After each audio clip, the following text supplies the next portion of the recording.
Hello, my friend, and welcome to Pro Wrestling Daily. My name is Aaron Machbitz. Let's talk about CM Punk, but more specifically, let's rank CM Punk's 3 best matches in WWE.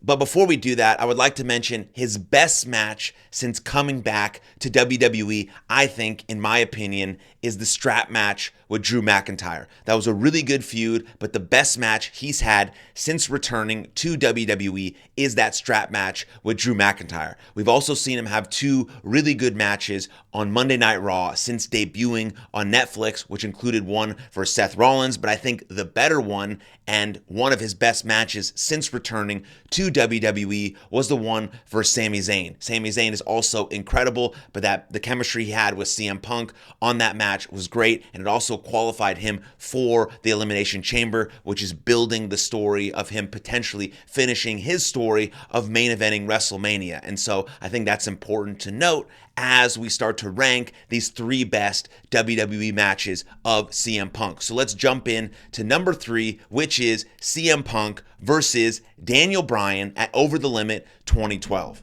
Right? You have Daniel Bryan and CM Punk, who were once considered the most unlikely candidates to become WWE's top superstars. But lo and behold, they did, and CM Punk and Daniel Bryan have become 2 of the greatest professional wrestlers of all time, right? Neither man was the typical sort of build of the sort of juggernaut that dominated WWE's main event scene at the time. But they did shine and connect with audiences for 2 reasons. Their personalities, their authentic personalities connected with the audience, and they wanted to invest in them. And then they stamped that with their in-ring ability, their ability to make fans believe in what they are doing based on their personality and their stellar in-ring ability. It was always the case during their time on the independent circuit, and as it was the case when they competed for any sort of WWE championship.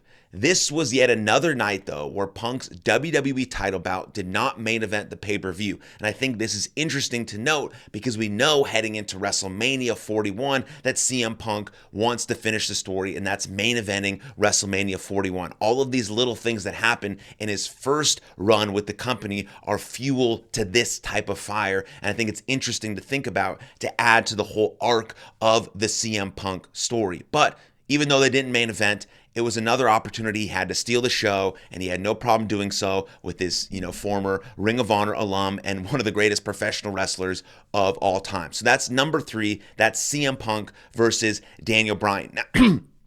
Wow, versus Daniel Bryan. Let's go to number 2, which is CM Punk versus Brock Lesnar in a no disqualification match at SummerSlam 2013. I think, in my opinion, this was probably the last great match, like truly great match that CM Punk would have before embarking on his near decade-long retirement before going back to AEW and eventually returning to WWE where he is currently.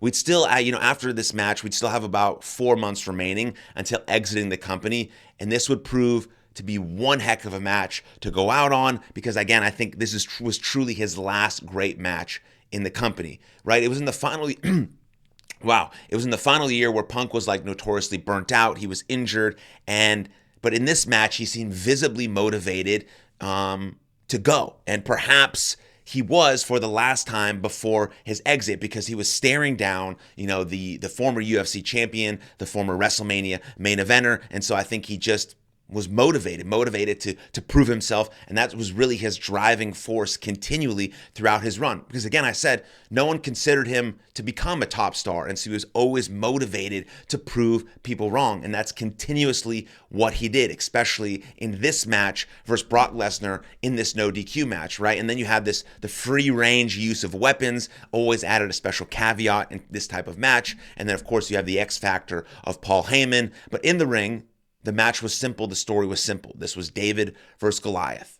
The outmatched underdog fighting just tooth and nail, fully aware of the odds, out of his favor, but refusing to go down without a fight. It's hard not to get behind this kind of story in the ring. This is the classic good guy, bad guy, David versus Goliath story, the narrative that a lot of professional wrestling is built on. But if you do it right, it's a beautiful story to get invested in. And this night in 2013 at SummerSlam, CM Punk and Brock Lesnar did that job. Now let's go to the last one. And you may be trying to predict what this last one is, what the best CM Punk match is of all time. It may be predictable, but it is for a reason. So let's jump into it. Yes, you guessed it. It's CM Punk versus John Cena for the WWE Championship at Money in the Bank 2011. Right? Again, anyone who may have saw this video or list likely might have predicted this to take the top spot immediately. It's a predictable option. Yes, of course. But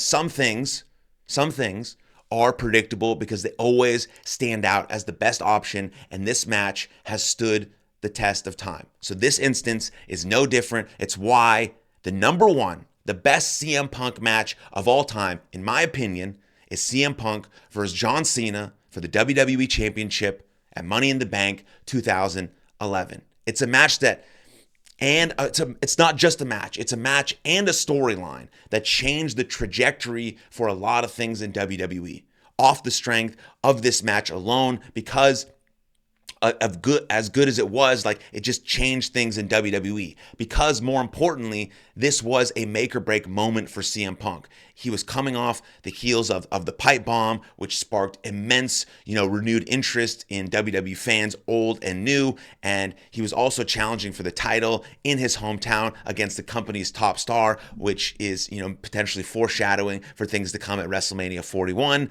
And really, during this night in 2011, one bad performance on this match against this opponent in this night could have ended Punk's WWE career. That's why it stood the test of time. That's why the strength of the match, like I mentioned, is so important for this being such a shifting trajectory, moving moment for Punk's WWE career, right? But instead, with all that pressure, it didn't fade Punk away. It didn't ruin his WWE career. It birthed a new superstar and gave both men an incredible match, a match that I think, again, is CM Punk's best WWE match of all time. And it's beautiful. It's a great thing to see. And so let's go over the top three CM Punk matches one more time. You have number 3, CM Punk versus Daniel Bryan Over the Limit 2012.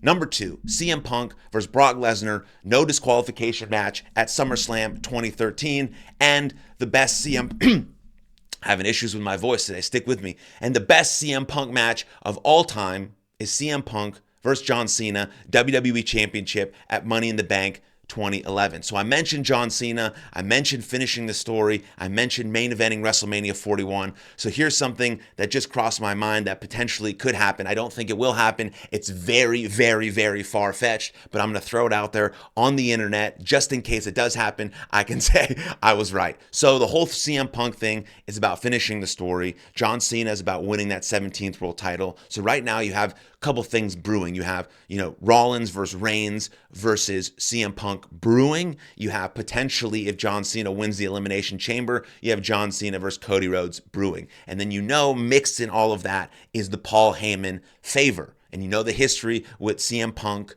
and Paul Heyman. So what if the match is made CM Punk, Roman Reigns, Seth Rollins? Winner of that match gets interjected into the Cody Rhodes John Cena match. Yes, you have back-to-back triple threats.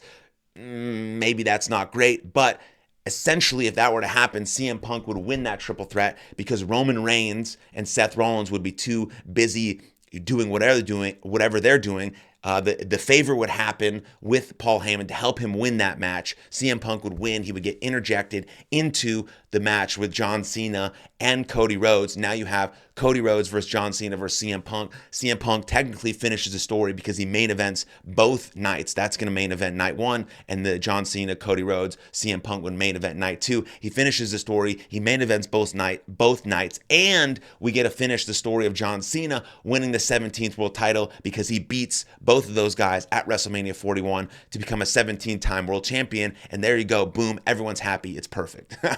So I'm obviously the master booker here. I know exactly what's going to happen, but I was just playing with some ideas. There's a bunch of stuff that's going to happen at Elimination Chamber with triple threats, with Paul Heyman, with CM Punk, with John Cena, with all these top stars heading into WrestleMania. I think it's going to be an amazing WrestleMania.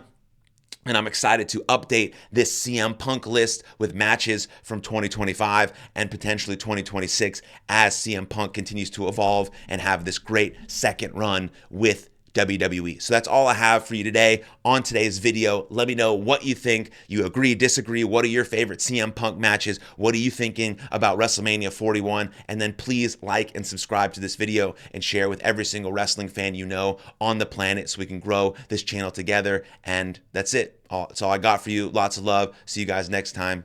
Cheers.